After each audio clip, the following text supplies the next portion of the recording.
With that, we want to say good evening. The widow of the man who was stabbed to death inside his own home in Over the Rhine is continuing to call for change. Today, she sat down with Cincinnati's mayor and police chief. Local 12's Tyler Madden joins us now with a closer look at the breakdown in communication that could have prevented this tragedy. Tyler? Kyle and Paula, the man accused of killing Patrick Haringer, Mordecai Black, was on parole and allegedly removed his ankle monitor back in February. The Department of Corrections says a parole officer stopped by the halfway house where Black was staying on February 19th, but he was missing. Mayor Purevault says Cincinnati police didn't know he was gone. Patrick's life was taken in his home, a place that should be sacred, a place where love lives and families gather. That sanctuary was shattered. Cincinnati Police Chief Teresa Thigi and Mayor Aftab Purevault sat down with Patrick Haringer's wife Sarah Tuesday morning.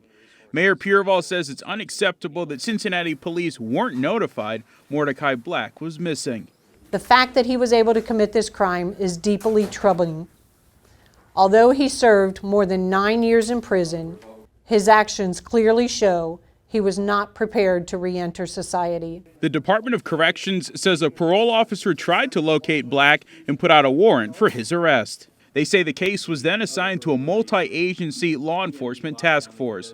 We still don't know what group that is. Officers routinely are going into situations that are unknown, and this is just another layer of that unknown. Cincinnati FOP President Ken Cobbert wants there to be a hard look at who gets notified. Well, anytime you have multiple agencies, it does muddy the waters as far as communication is concerned. Cobbert says the parole board usually handles locating missing people themselves. Typically, local agencies aren't notified of someone having a warrant, which is something that they should look at and see if maybe we need to change a policy. Chief Thigi echoed those same calls. We must be able to trust that the criminal justice and judicial systems will take the necessary steps to ensure continued oversight of individuals who pose an ongoing threat to public safety.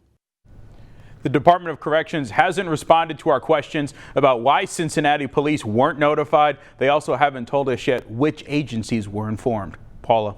All right, Tyler, and Sarah Haringer says that she plans to meet next with the police union to hear directly from officers doing that job every day. Thanks for checking out the Local 12 YouTube channel. Click the links and tap subscribe to get notified anytime we post.